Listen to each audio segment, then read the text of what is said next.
of the semester. And it's a real pleasure to introduce our speaker and discussant. The speaker whom I know very well, Gary Lowe. I mean, rarely you do see a title which says PhD, AICP, and attorney at law. There's something about speaker, but obviously Gary was a student here, did his PhD. I think one of the earliest PhDs from school. First class. First, Jack Dykeman was yeah.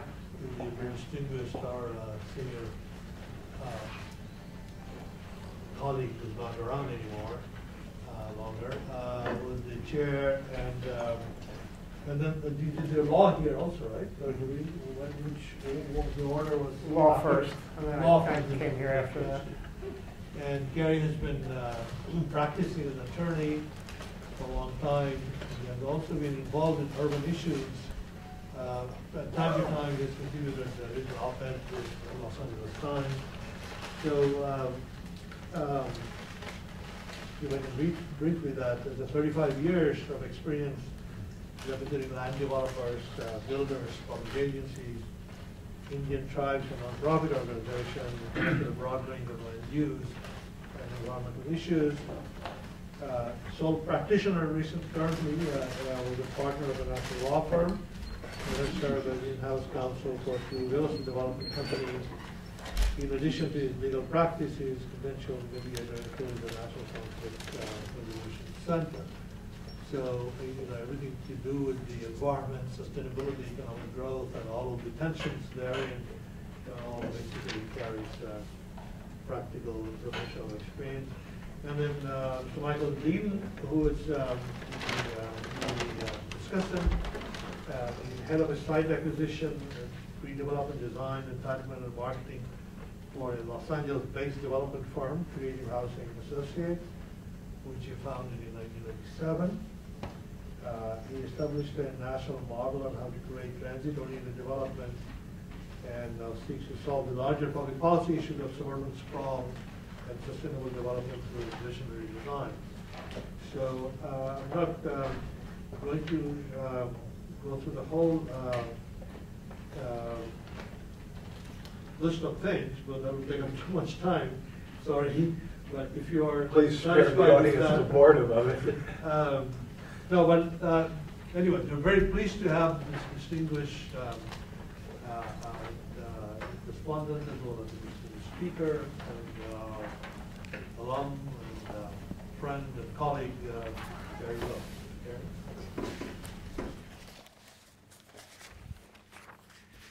Okay, thank you, Trib. Well, it's nice to be back here. It's been a while. As Trib said, I was a student here long before this building was built, when the planning school was over in VKC.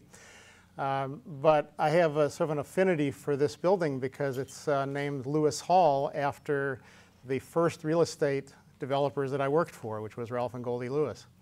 I was an in-house counsel for them for a number of years, including at the time when they made the gift to build this building. So it has significance in a lot of ways for me.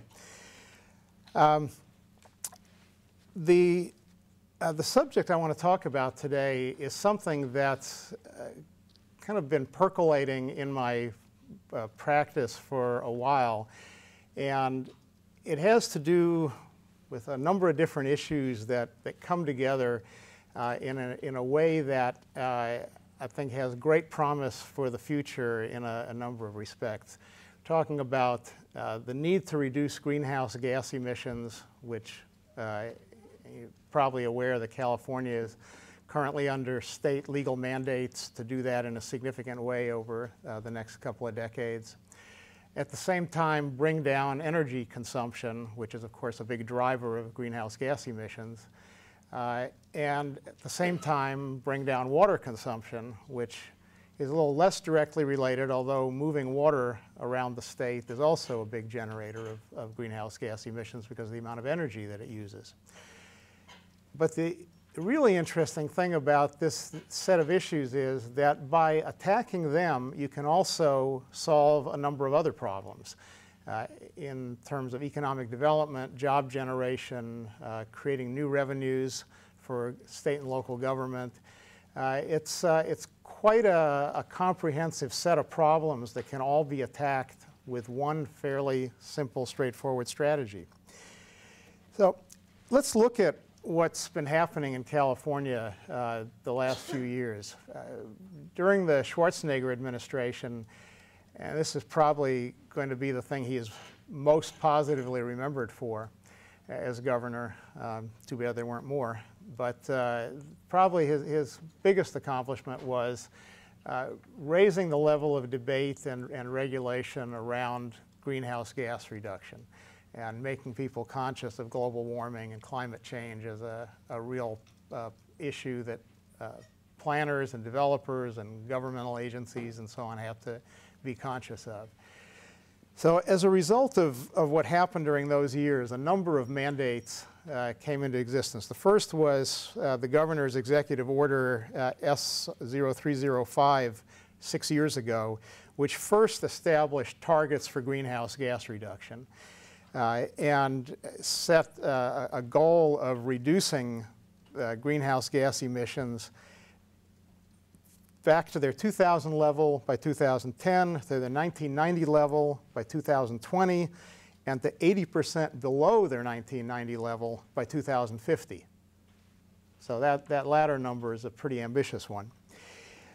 On the heels of that came legislation called AB 32, the California Global Warming Solutions Act.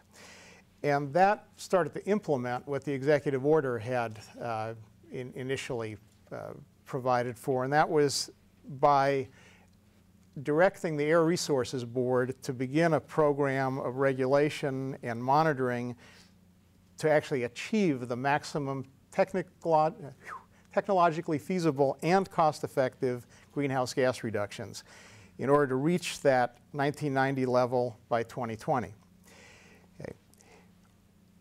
A couple of years after that, the state adopted another piece of legislation, SB 375, that for the first time directly linked the need for greenhouse gas reduction and energy use reduction to land use planning, and promoted the concept of reducing greenhouse gas emissions from cars and light trucks by changing the way we transport ourselves and our goods around the state, trying to shift to a development pattern that was more concentrated in urban areas, involved less commuting, involved more use of mass transit, and so on.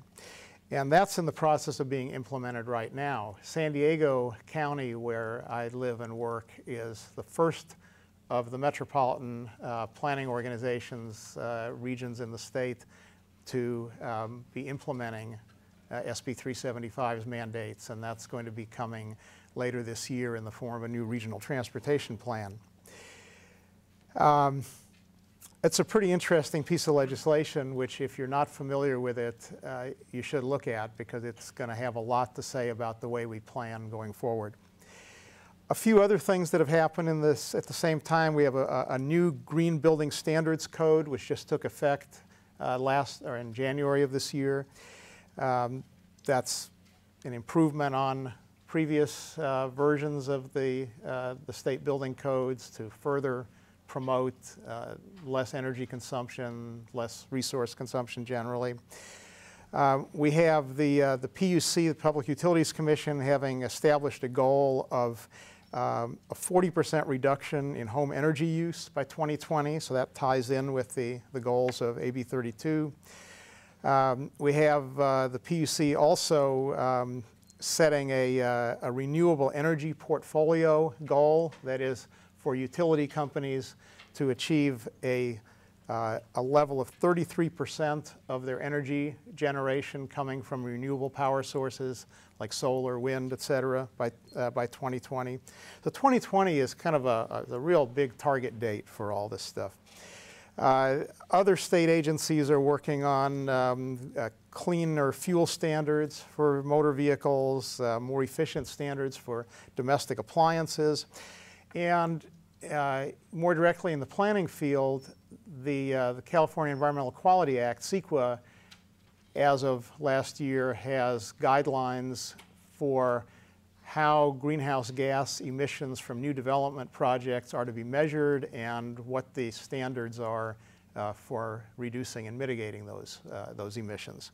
So you have a whole slew of areas in which these concerns are being looked at, analyzed, and regulated. Okay. At the same time, water is almost as big an issue, maybe in some ways a bigger issue. California's got quite a water supply crisis brewing, and it's not talked about on a daily basis as much, but it's getting pretty dire. And it ties in with greenhouse gases and global warming. Some of the things we're seeing are more erratic rainfall, less rainfall, snow in the Sierras that melts earlier in the year and winds up flowing into the ocean,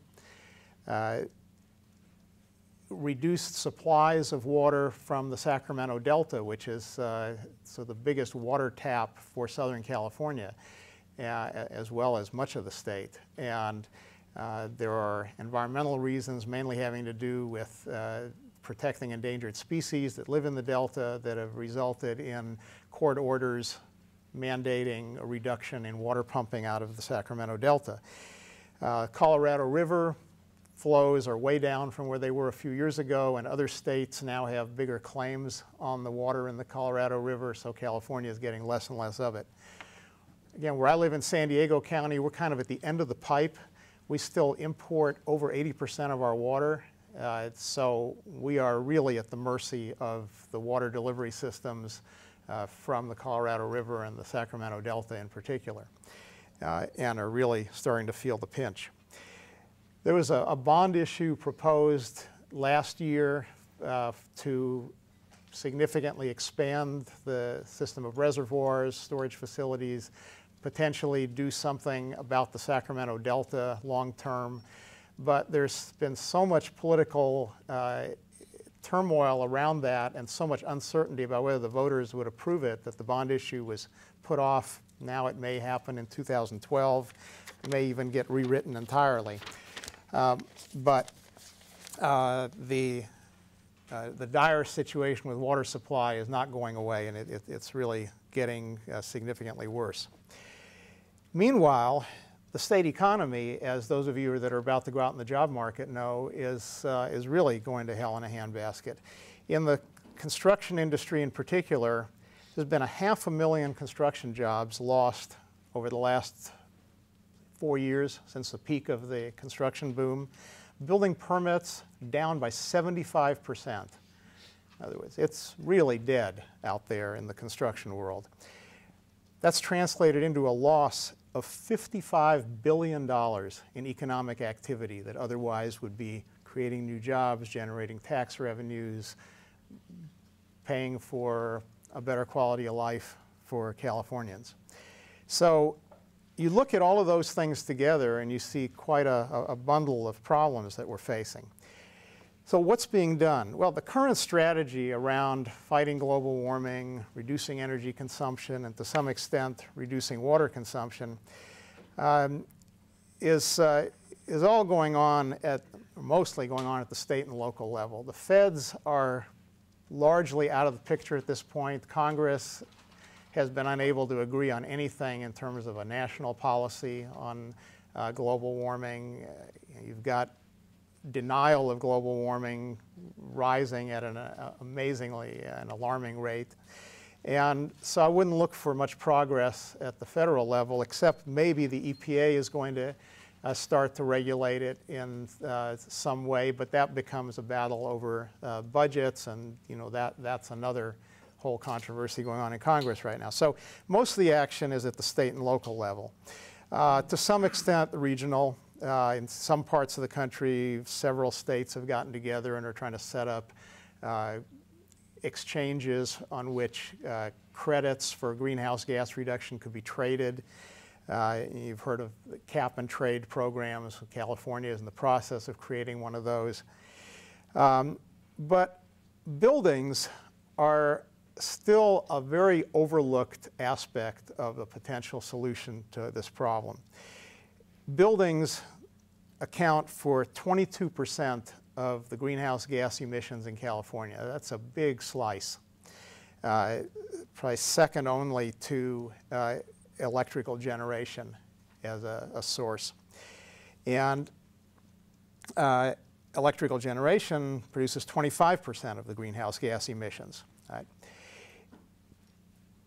What I'm advocating, what I'm trying to talk to people about is taking our focus a little bit away from these very expensive, more high-tech, more regulatory, mandatory approaches to dealing with this set of issues, and focusing not instead, but at the same time, and maybe shifting some attention and some resources to something that I think will have a much faster payoff, much more effect, and be much more cost-effective, especially in the short run.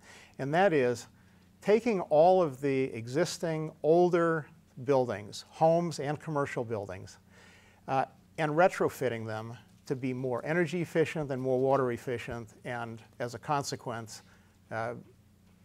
becoming responsible for a substantially smaller share of greenhouse gas emissions. Now,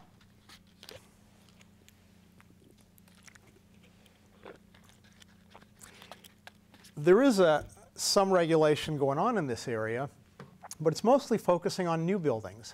You know, I'm sure you read and hear about all of the standards that are being developed and to some extent being used for construction of new buildings to more efficient standards.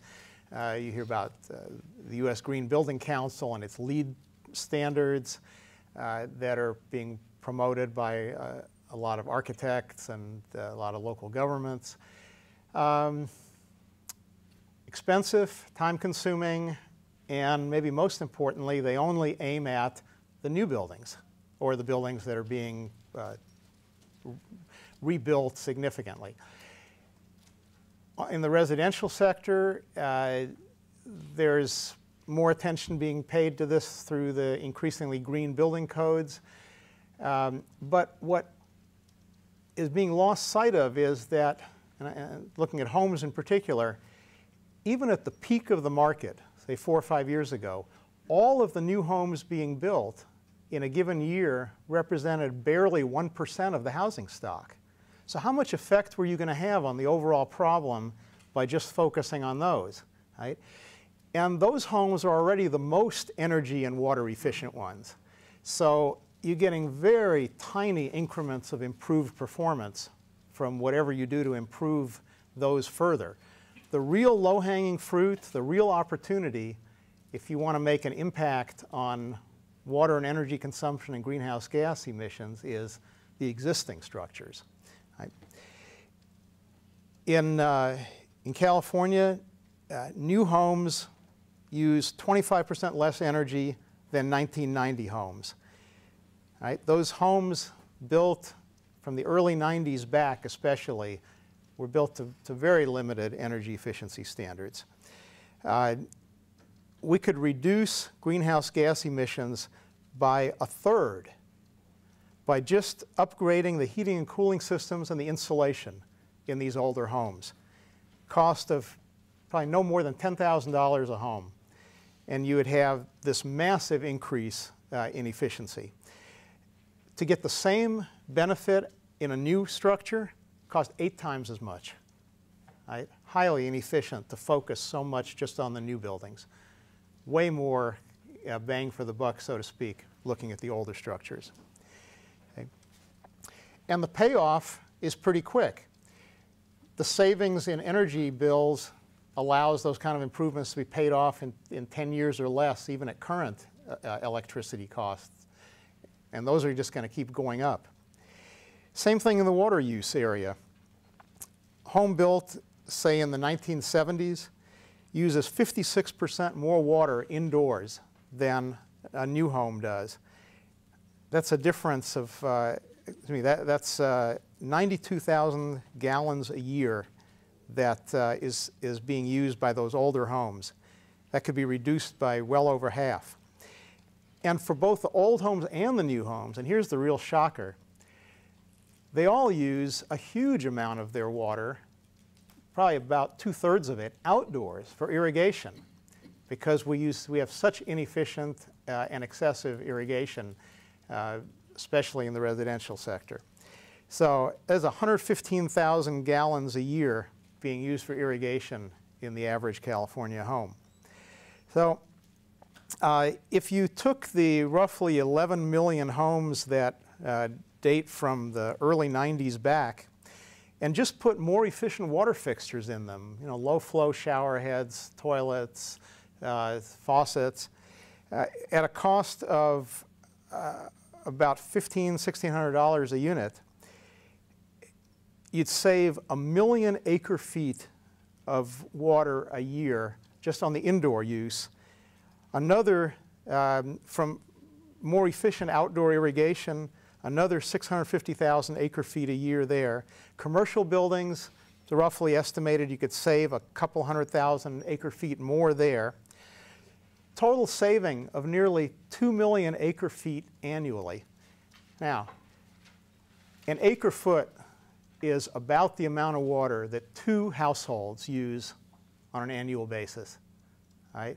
You think about almost 2 million acre feet being saved that not only doesn't get used, but that doesn't have to be transported down the length of the state. Right now, the Metropolitan Water District of Southern California, which is the largest water wholesaling agency in the state, which is responsible for most of the water that's brought into Southern California, they could reduce their importing requirements by 80% if we did all of this retrofitting, just the water retrofitting at this minimal level that I've described. Right? Pretty astonishing. Instead of building more aqueducts, more reservoirs, more pumping plants, and still chasing after the problem of a diminishing supply, you attack it far more effectively by cutting down the consumption to begin with. 80% reduction. I think that's just an amazing statistic. And again, the cost savings from reduced water use would pay that off over 10 years or less for the average homeowner. Now, I'm only throwing out a few numbers. There are a lot more numbers in the paper that I've written that discusses all of this in more detail, and the flyer for this event provides a website where you can download that paper if you're interested in seeing it in more detail. But the thing that I want to emphasize is that even if my numbers are a little excessive, let's say I'm off by 10%, 20%, the numbers are still so staggering that I find the case absolutely compelling to focus on retrofitting as opposed to doing some of the other things. And again, I'm not saying replace what we're doing with a retrofitting program, but put a lot more emphasis on it than we're doing now. Now, what else do we get out of retrofitting all these old structures? Well, right now, we talk a lot about green jobs. There's not a lot of what you'd call green construction going on. In the state as a whole, there's fewer than 70,000 jobs in what you would consider green construction. Retrofitting the 9 million or so less energy efficient homes and retrofitting the 7.5 million or so less water efficient homes would generate 1 million construction jobs. Right? 1 million jobs. That means a job for a year. An unbelievable shot in the arm to the state economy. You do this over a 10-year period, it's a staggering economic benefit. And those construction jobs have a multiplier effect of at least 1-to-1 in the general economy. So you're not only going to create 1 million construction jobs, but you're going to generate another 1 million jobs in retail and manufacturing and other sectors. And that's not even taking into account the commercial retrofitting. I'm talking about just doing residential retrofitting. And what do those jobs translate into and the work that they produce? Over $200 billion in additional economic value. Now compare that to whatever effect the federal stimulus programs have had in California, and it's not even a comparison. From the standpoint of government agencies, because their revenues have shrank considerably during this recession, right? They're not collecting sales taxes, income taxes, even property taxes at the levels that they were before, and that's why we've got a stalemate in the legislature right now over what to do about the state budget, and of course the same thing in most local governments. Again, doing the program that I've described over a 10-year period would add $90 billion in assessed property valuation. Now that doesn't kick in immediately because homes don't get reassessed up to their full value except when they're sold. But over a period of a few years, you would see this enormous increase in property values, which would then translate into about $900 million a year in additional property taxes. The materials used to do all this retrofitting would generate another $800 million a year in sales taxes, most of which goes to local governments, and another $114 million a year in income taxes, assuming that a skilled construction worker is being paid at a certain level and paying a certain level of taxes, which again I talk about more in my paper. But these are all, I think, very conservative assumptions, and I challenge anyone to look at them and say that they're really way off. But suppose they're off by a third. The numbers are still unbelievable. So it's, I'm happy to be corrected if somebody wants to critique them, but I don't think it changes the conclusions any. And what else do we get in terms of benefits? Well, with more people employed, less need for public assistance, less need for unemployment insurance payouts, less need for new water facilities, less need for new power facilities. So water and power rates will stay lower. Now, another benefit, and this is the last one I'm going to talk about, is that we have a real standoff going on legally right now between environmental organizations, developers, and public agencies over how to deal with greenhouse gas emissions under the California Environmental Quality Act. We've got some new regulations, and those are clarifying the situation a little bit, but there's been a lot of litigation, and there's going to be a lot more before this all plays out. And one of the things that I see a real opportunity for here is that when a developer builds a new project, whether it's a residential subdivision, a commercial building, a government building, whatever, the environmental impact analysis has to include an analysis of greenhouse gas emissions for which that project is responsible. And there has to be a discussion of how those impacts will be reduced or mitigated. Well, you can only mitigate to a certain extent on-site in most cases. So the question then becomes, well, what can you do off-site, if anything, to mitigate the remaining impacts? Since the environmental groups, by and large, are not going to let developers get away with saying that they've mitigated as much as they can, and anything that remains is an unavoidable consequence that they should be excused from. What can be done is, for new developments, to fund the retrofitting of old projects, older homes, older commercial buildings, and get credit for doing that. Right?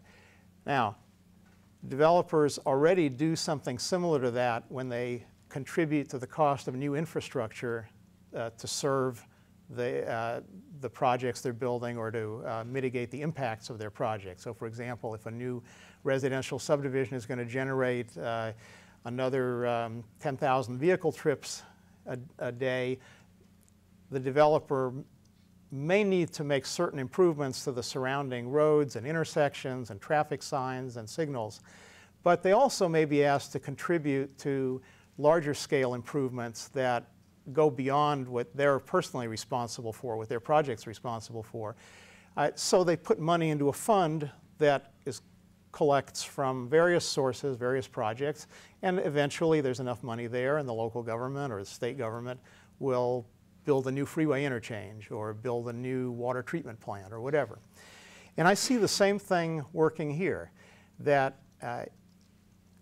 either local governments or maybe private interests could set up mitigation banks into which developers could pay fees that would be calculated to represent the cost of mitigating the otherwise unmitigated greenhouse gas impacts of their projects.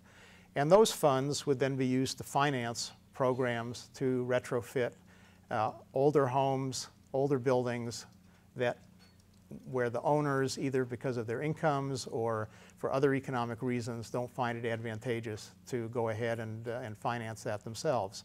Or if not finance it entirely, at least subsidize it. So right now, there's already a lot going on, but it's very piecemeal.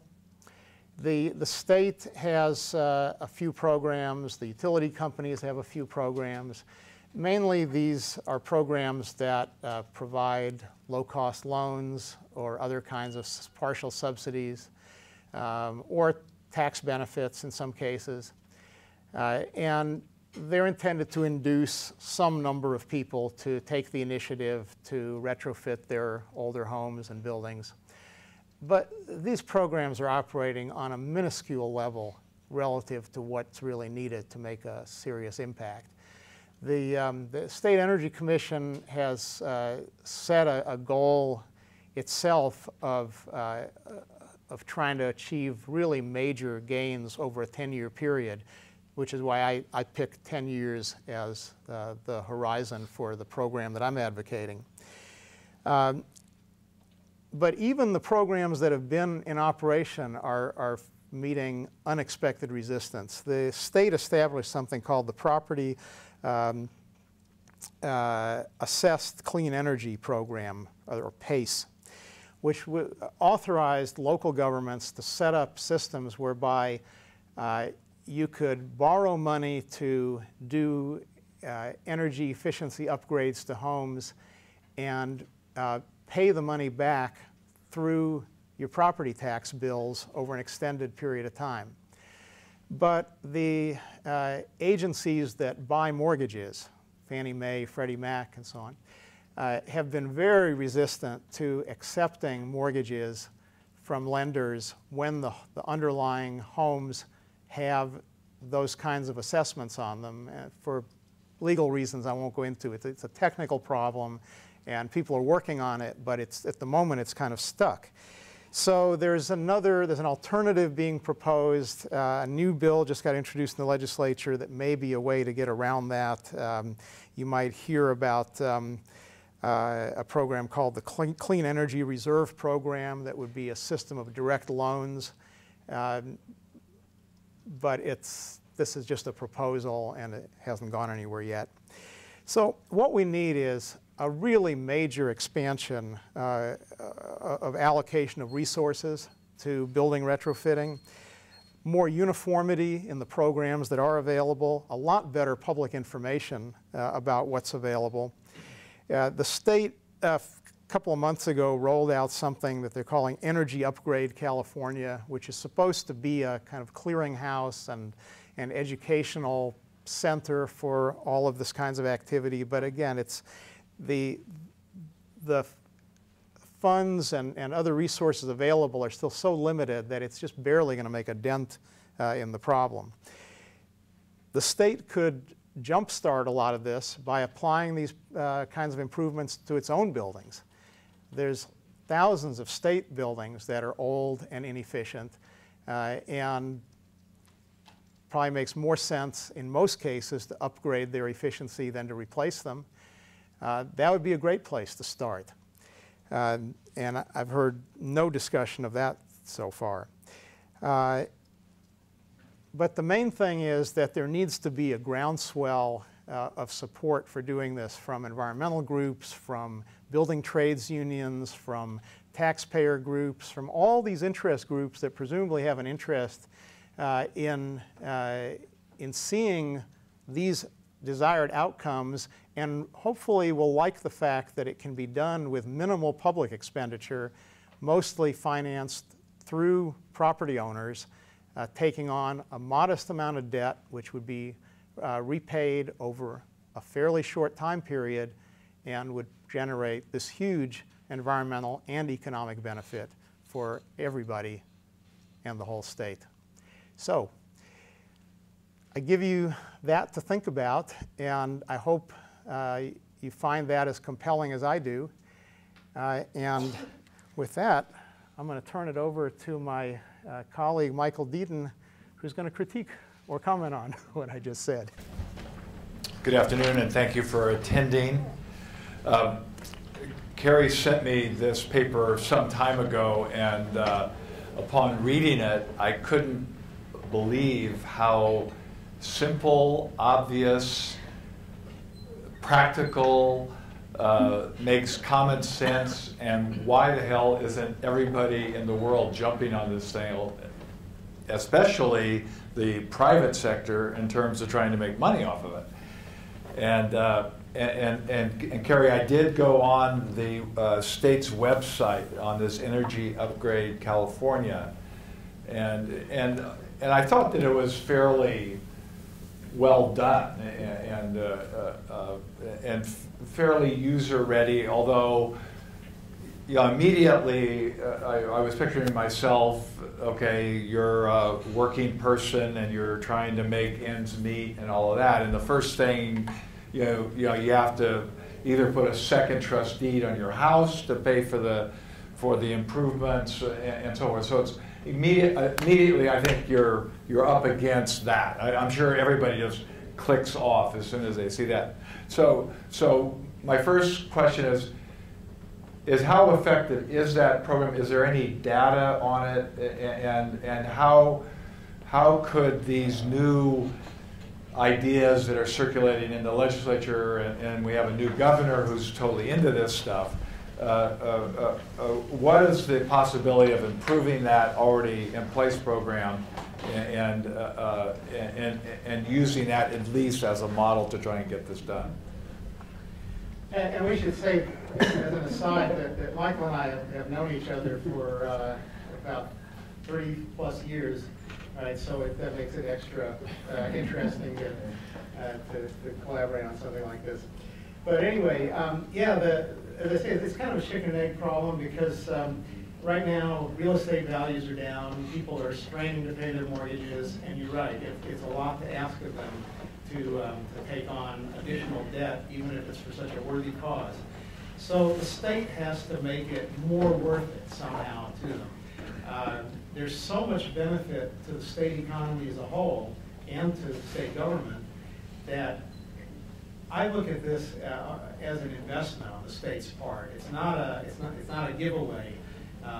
It's an actual investment where every dollar put into it, even if it's got to be to some extent state money, low interest loans to be repaid over time or whatever, generates so much more back than any of the other approaches that are being used.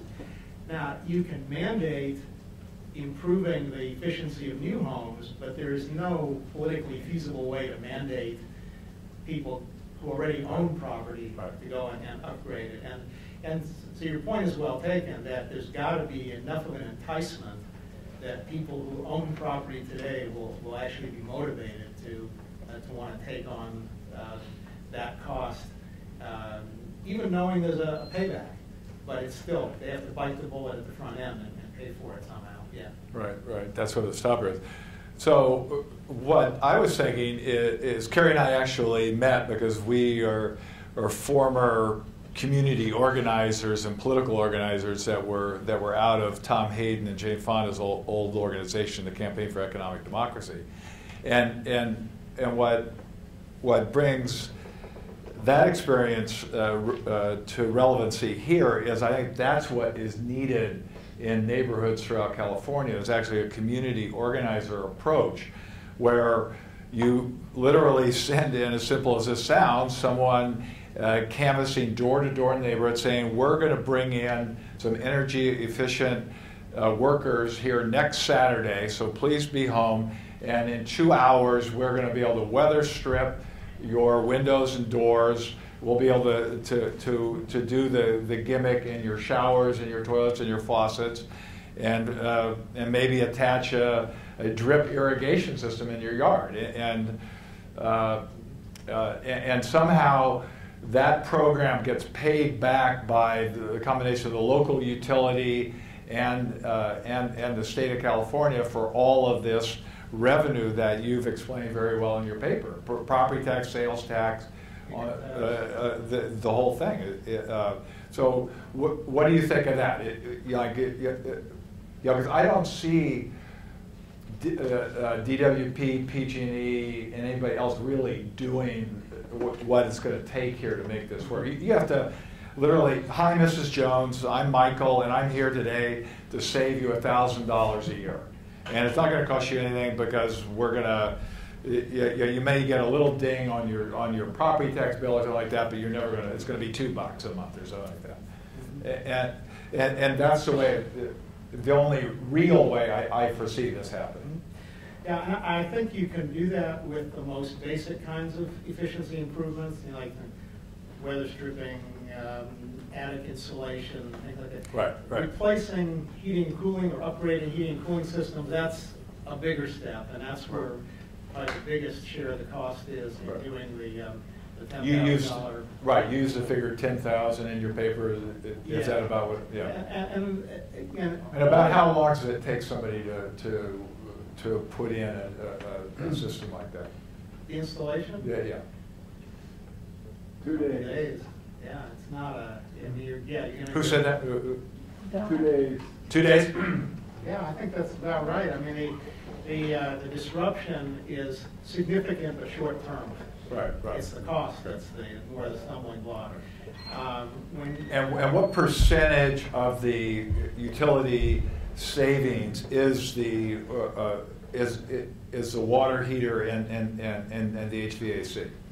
Is that about a third? About a third. From doing those okay. upgrades. Now, you can do more elaborate things, you can do lesser improvements, depending on the resources you have to work with and how aggressive you want to target. But going back to your point about community organizers and trying to stimulate interest in communities, I think especially in lower income communities where it's easier for people to qualify for the programs that are out there now that are mostly targeted at lower income property owners, not renters, but property owners.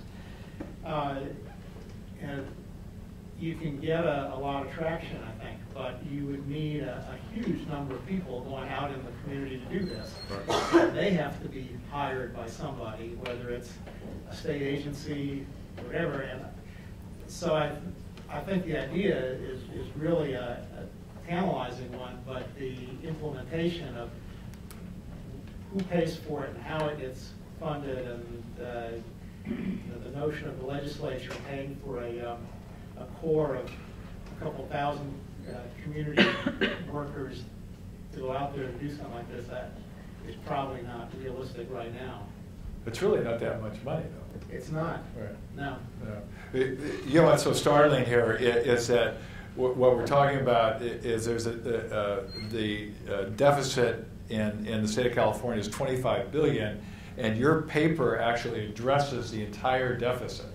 If you could implement this program with all the savings and then the generation, the income generation, it resolves the whole deal. I mean, we're thinking about bagging redevelopment in California for $1.7 billion, which the governor is now finding out that he's only going to realize maybe as little as $200 million in actual dollars, because all the other stuff has been protected, and he's never going to get his hands on it. And so we're about $200 million in the sector that generates the exactly the counterweight to what you're talking about in your paper. What I worry about here also is that the combination of no more redevelopment, no more money no more investment into the urban areas, no programs like this, and then the only game that will be remaining, and the only people will be able to like set up to take advantage of the housing shortage is going to be the sprawl guys. So you're going to see more sprawl and not less. You're going to see more freeways and not less, more concrete being poured and not less. And so it's quite alarming what can happen here.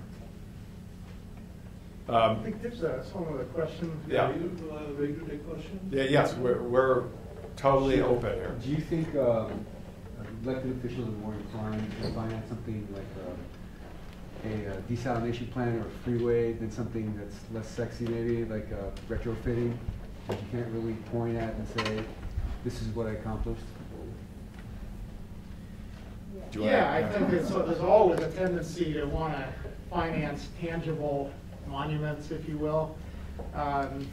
But at the same time, there is a lot of legal pressure on right now to make these gains in greenhouse gas reduction, which again is mostly a matter of reducing energy consumption.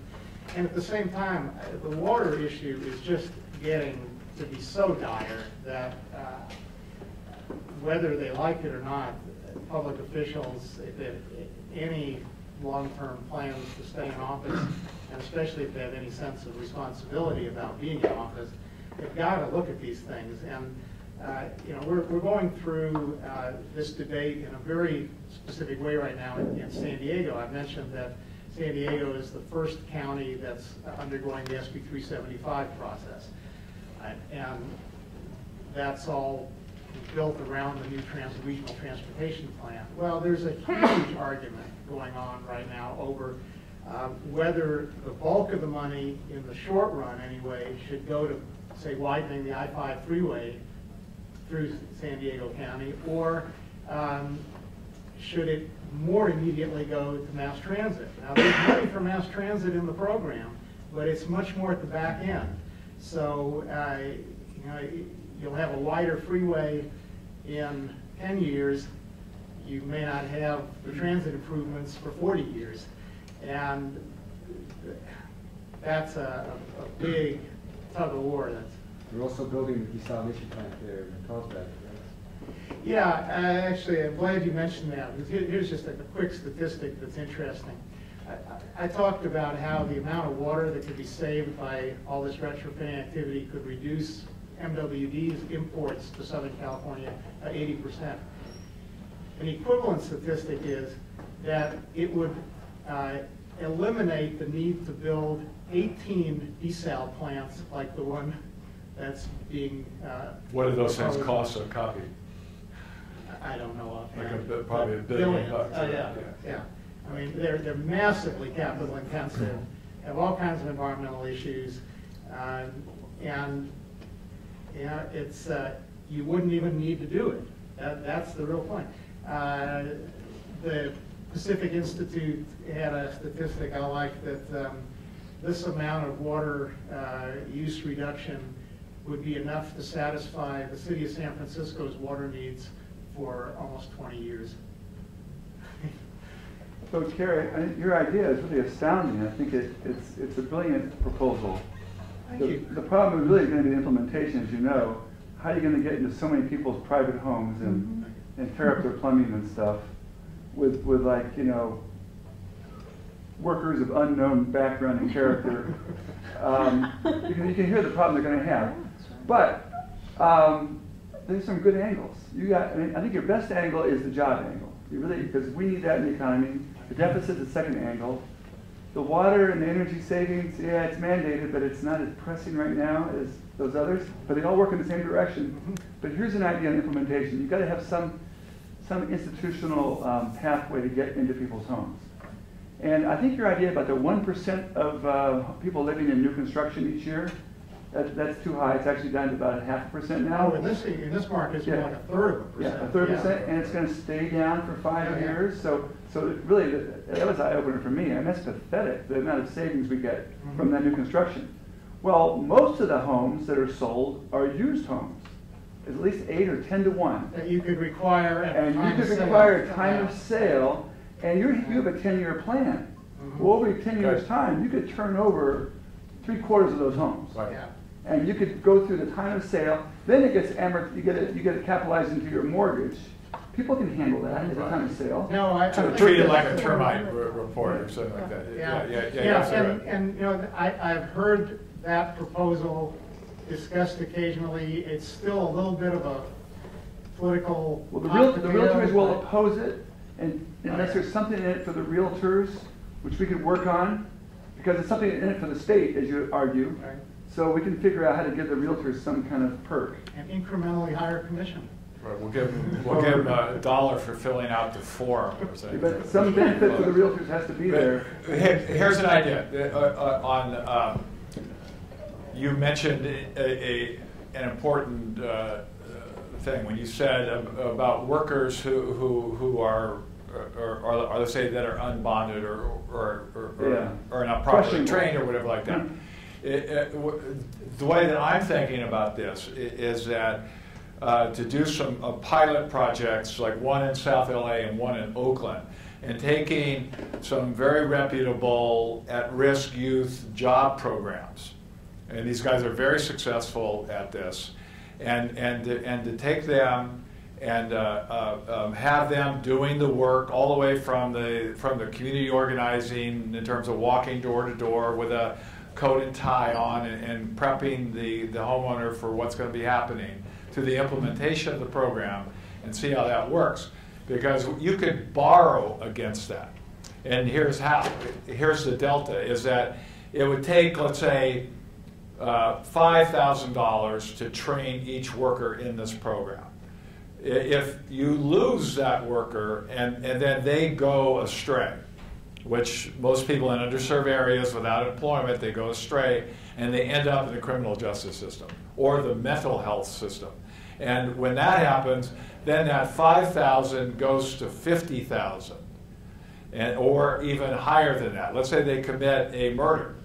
We pay $1.2 million a year for every capital offense in California. $1.2 million a year. I don't think you let it go this way. No, you have to. You have to, because not only are you creating wealth, but then you're saving the taxpayer money. I know, but you're trying to convince the little old lady to go along with it. That's the problem. I'll go with it. If I could just jump in, another methodology, if you could kind of parallel along like a smog check with your car. Is there a way, because you say you can't mandate this, but we do mandate that. Well, you can mandate it. I'm just observing that politically nobody's been inclined to adopt that kind of a mandate. It seems like it would be, if you and I agree slightly that you should stay away from the criminality, although it's a great statistic, but I think there's an emotion. No, not necessarily criminality. All I'm saying is you recruit people in underserved areas and try and capture them before they get into the criminal system. What's interesting though is that's two different things. It's a job program. No, they're not. They're very related. I mean, Jerry Brown will be totally into this because really, you know what's happening is the state can no longer afford its criminal system. You know, the prisons are, you know, it's just incredibly expensive. We can't afford it. It doesn't work. Yes? I know there are a lot of community groups like doing this already in the Bay Area. It's called Green at Home, and they're part of the Rebuilding Together group. And there's a student program called Energy Service Corps. It's like sponsored by AmeriCorps, who are doing that like in different campuses in California too. And according my boyfriend's campus organizer in the Bay Area. So according to what they do, like I feel like the community doesn't really have that much opposition to like students coming in their home and like do assessment and stuff. But then they don't really have the funding to buy the material. They can tell you like what to do, but most of the residents don't want to pay for like whatever they're doing. So I feel like the problem is actually the government can have a fund or like whatever to like sponsor those groups and give them the material to like improve like the. Well, the whatever work is done has got to be done to a reliable, predictable standard. to make people have confidence in a program like this. Now, I'll give you an example. I just did a solar hot water installation on my home. And I used a program that was sponsored by something called the California Center for Sustainable Energy. It's funded in part by the utilities, who are required by the PUC to put a certain percentage of their revenues into these kinds of upgrade programs. But they have a list of contractors. They're all licensed, bonded. You know, you're not getting some fly-by-night operation out of the back of the yellow pages. So you know you're getting a contractor that's been vetted. There's quality control. Ultimately, the work has to be inspected by the normal building agencies before the contractor gets paid off. So you have quality control and predictability through the whole process. The people who actually do the work, they can be the people that Michael's talking about. They can be these at-risk youth, you know, working through Job Corps, AmeriCorps, any of these programs that have that goal of taking at-risk kids and creating, turning them into working, productive people. So it's just, how do you do this on a big enough scale to matter? That's, to me, the real big question. How do you go from nice pilot projects in a few neighborhoods to doing it on a really massive scale? Well, you got to prove it first, and then and then be able to roll it out. But somebody's going to figure out how they can make a lot of money off this. Oh yeah. Yeah. And they will eventually. You want to, right? Yes, and actually, you mentioned taking at-risk youth, and that is actually going on in the Bay with California Youth Energy Services, where they take youth from high-risk situations and train the youth, and then they go back in and do basic energy retrofits in homes all over, really all over the Bay Area. They have run into trying to expand to LA and not being able to find that same funding with the CPUC and other funding streams in Southern California. So I was curious as to you know, where to access these. Why is it successful in the Bay Area? And is that working with PG&E up there, or? Yeah, it's working with PG&E. They are being reimbursed for the energy savings for the mandates from. The consumer is being reimbursed. It's a nonprofit organization. They're being reimbursed for the energy savings that are offered. Well, for the energy savings that they accomplish through the program, so from PG&E. Right, okay. So they're almost like borrowing against future revenue from the utility. Yes. Okay. So. Thank you for bringing this up. I was just curious, thinking about, I move a lot, and every time I move into a different home, I get tons of advertisements and just junk mail, and it's like, reply now, you know, immediate, urgent, everything else, and it's just part of the cover of it. How many, unless you're doing something like going door to door and explaining every detail of it, how many people are just going to say, no, I'm not interested, and turn away somebody that seems like, you know, a door-to-door salesman? And how can you convince them that this actually is part of a program? Like, why is a big program going to send somebody my door? You know, and just. Why do you move a lot, by the way? I'm sorry? Why do you move? But I'm not sure how well this works with renters. It would only work with in a multifamily situation with the property owner, with the building manager. I'm just saying, anytime you move anywhere, you're constantly getting like ads for like our you know, gardening companies, water efficient. Like the information part of it is a real important piece of the puzzle, and that's why this new program the state has is at least a step in the right direction to centralize information, make it more accessible to people online or in print. But you're absolutely right. I mean, people get these solicitations or see information about this stuff, and it just blows right by them because it's not, especially in this economy, it's not what's on their mind. And so, yeah, the public education component of this is a huge factor. I just think about after you've organized everything and you've figured out how to fund it and you've got all the agreements. How do you actually get people to what if half the people that you're trying to go for say no?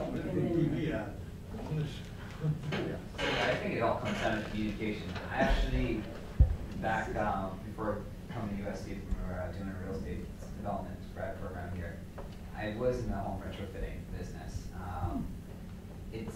but it's funny, when you come here, these programs do exist. SoCal Gas, PG&E, you can get free retrofitting, all the weather stripping, everything done. All you gotta do is fill out a form, send it to them, and then a third party takes care of the retrofitting if you qualify. And I think if you qualify, you have to meet a certain income level. But these programs are out there. I mean, another one that's out there is the energy efficient home mortgages. No one knows about it. Everyone can qualify. All the requirements is to do a HERS rating, an energy efficient rating. If you qualify, you get a bigger mortgage, and then somehow it all ties back to you, because you're paying less utility bills, you pay for a little bit higher mortgage, but at the end you're reducing your utility. It's out there. These programs are out there. I just think it all comes down to communication and just making more people aware. Well, and well, it's the application. It's the application also. Right. Yeah, because the homeowner, are they going on this website? Those programs are listed on the state's website, and they're pretty clear and easy to understand. But people don't make that effort. That's why I'm intrigued with that community organizing delivery system, which is, okay, we're coming to the neighborhood this weekend. Expect us. Are you signed up? Yes. Okay. And then you bring in a huge truck with like 100 guys, and you knock on the door and say, "This is Jones. We're here, and we're doing the work right now." And that has worked. And I can give you a great 8th Street, Northeast Washington D.C. is their Main Street initiative. They're doing retrofitting on the roofs and insulation, and that's what they did, door to door, saying, "We're coming in your neighborhood. We're going to retrofit your roof for free. Everything's going to take care. It's going to reduce your energy bill. All you have to do is let us in and let us make the retrofits." And you got the whole 8th Street people doing all the businesses signing up to do it.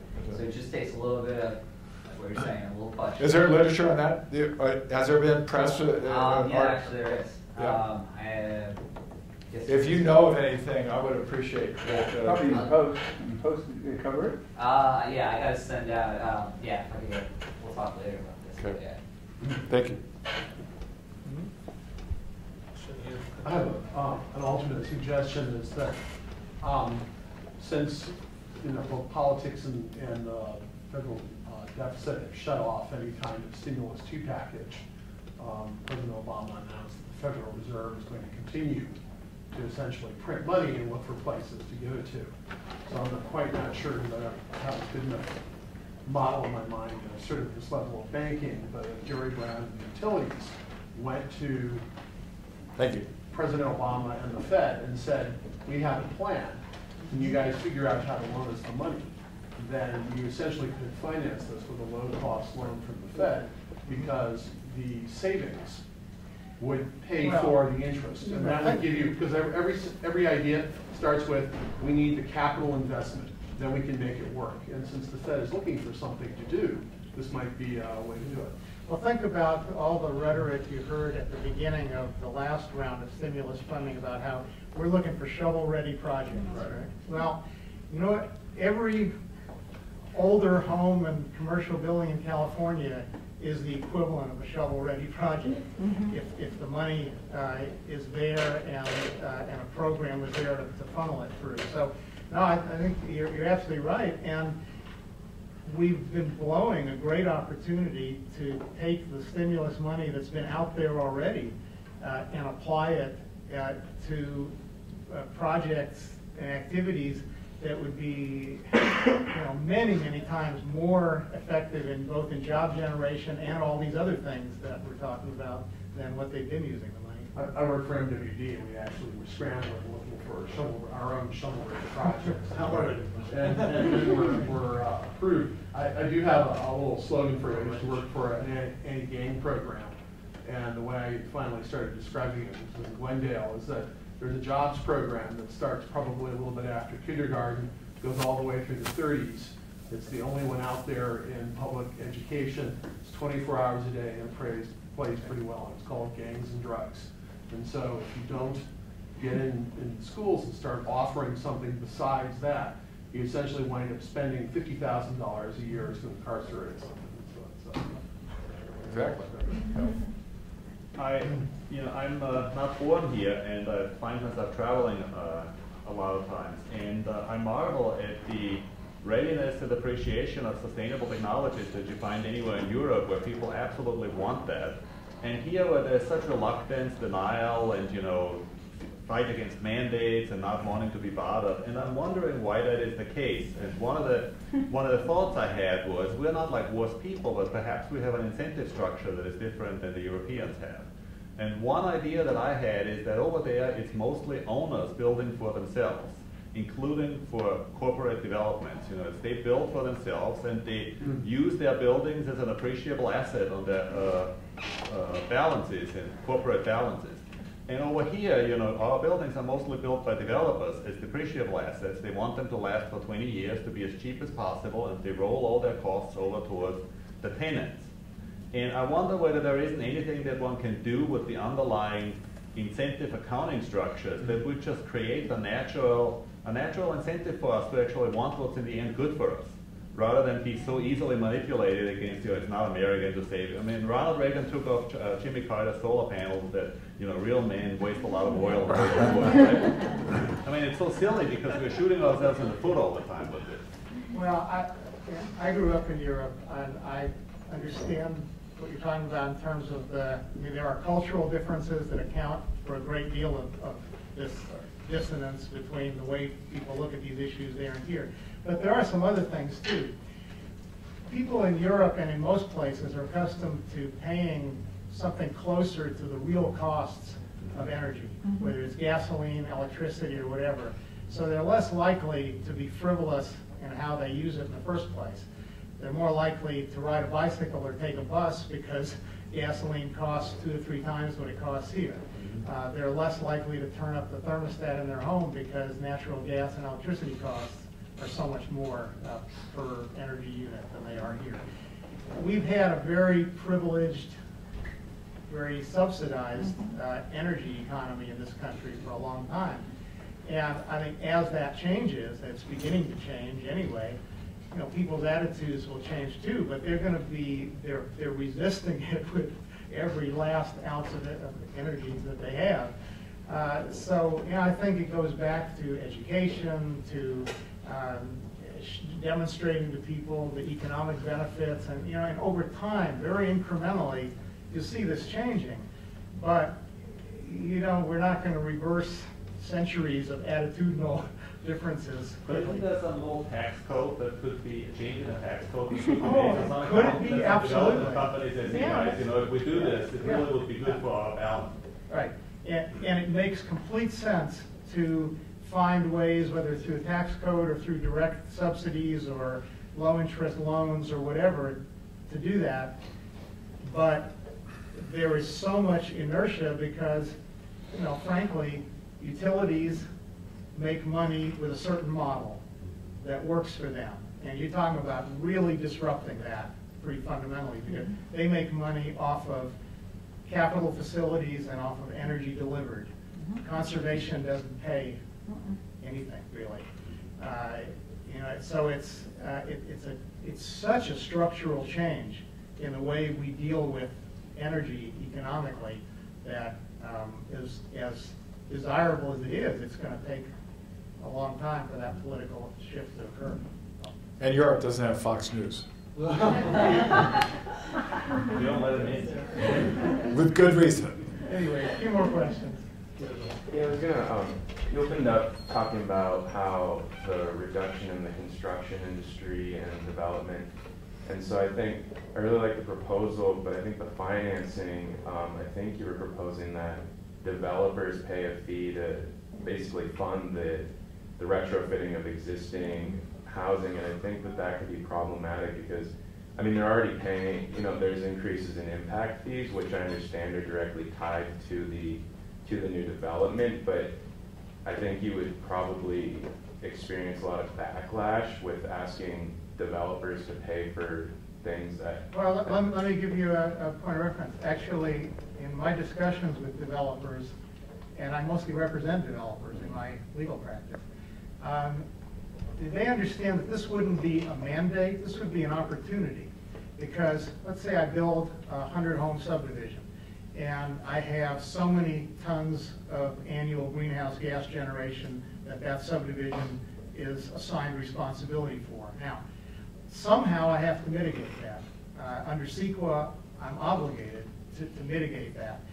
And to the extent that I can mitigate it within my project by doing extra energy efficiency improvements, say that are beyond what the building code requires, or I install a community solar array to generate a certain amount of electricity to heat the community swimming pool and light the community center and so on.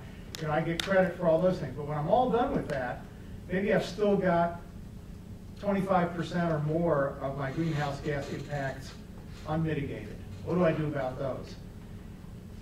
If the local agency approving my project just makes what they call findings of overriding consideration and says, well, they've done all they can, we're just going to ignore those remaining impacts, they get sued, almost invariably in today's legal climate. So the developers got this problem. They got to do something about that remaining however many tons of annual greenhouse gas generation. One way of solving that is to say, for every pre-1992 home that you retrofit at $10,000 a pop, you get credit for this many tons of reduction. And they got to do it somehow. This is the equivalent, I can just draw a quick analogy, this is the equivalent of a developer who's impacting an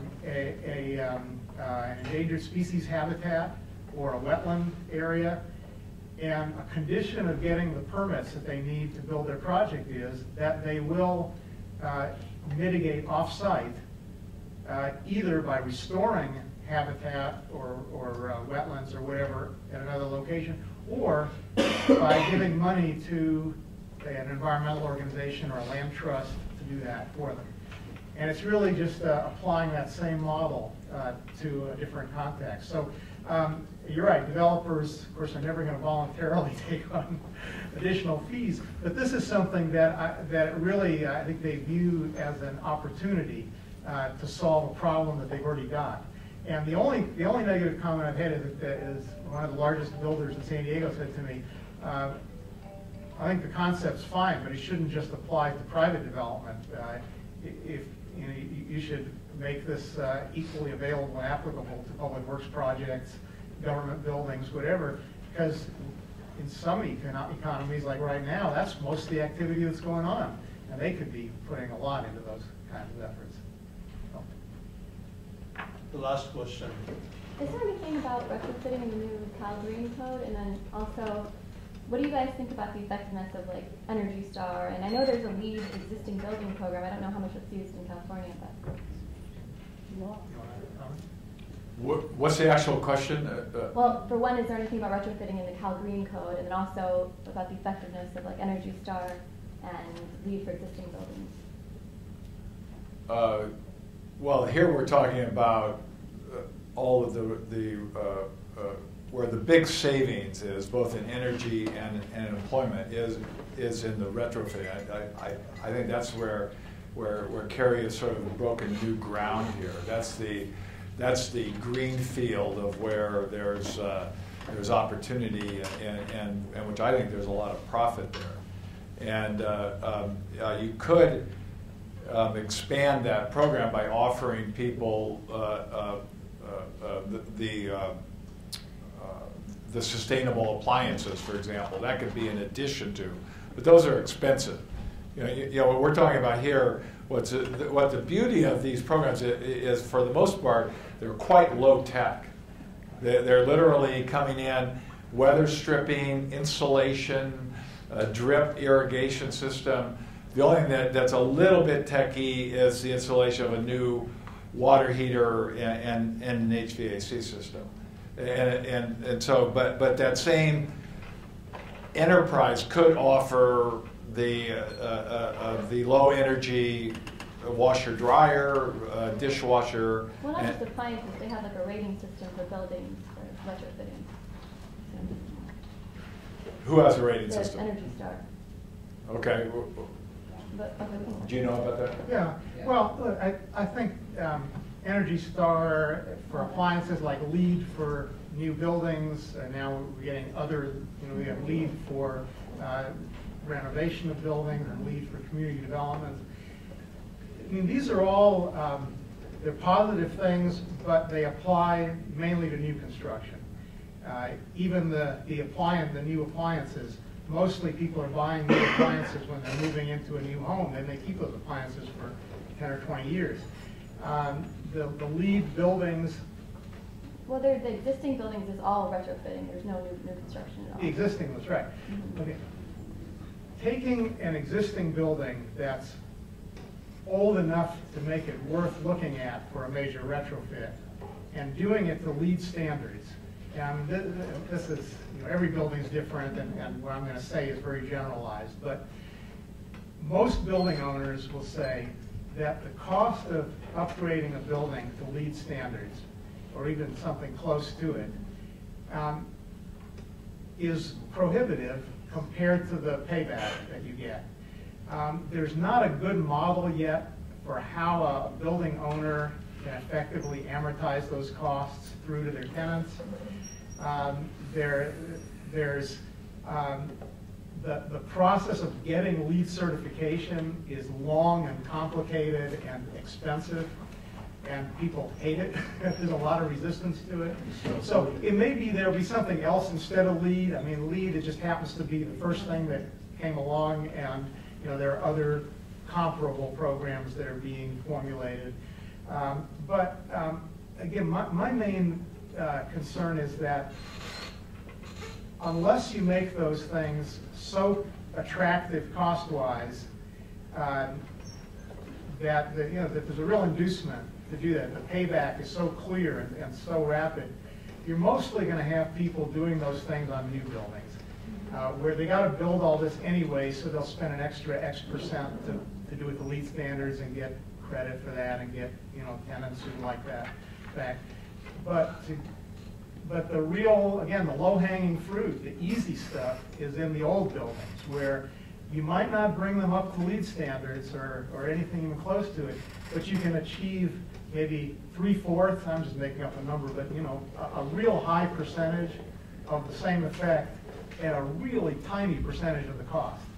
And that's what I'm advocating is, by all means, do the LEED buildings every chance you get. But while you're doing that, focus much more attention on these older, less valuable buildings that are the real energy and water hogs, and where we can make so much more of a difference per dollar spent. Thank you very much. That's wonderful.